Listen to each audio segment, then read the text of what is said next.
What if you get locked out of your WhatsApp and can't access your messages? Scary, right? But don't worry, I have got a simple trick to keep your account secure. Today, I will show you how to add your email address to WhatsApp in just a few taps. Stick around and let's make sure you never lose access to your chats again. So hello everyone, welcome back to our new video and let's start the video. First of all, open the WhatsApp on your phone and tap on the three dots in the top right corner if you are using Android, or just head to settings at the bottom if you are on iPhone.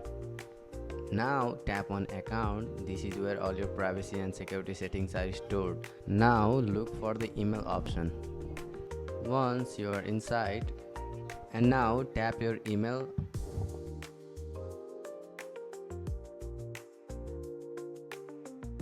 and then tap on the next.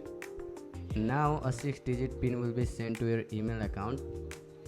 Go there and type the pin as the WhatsApp asked. After you're done, tap on the confirm it option. And there you have it. Your WhatsApp account is now more secure than ever. So that's it for this video. If this video helped you, then hit the like button and do subscribe for more videos like this. Bye bye. See you all in the next video.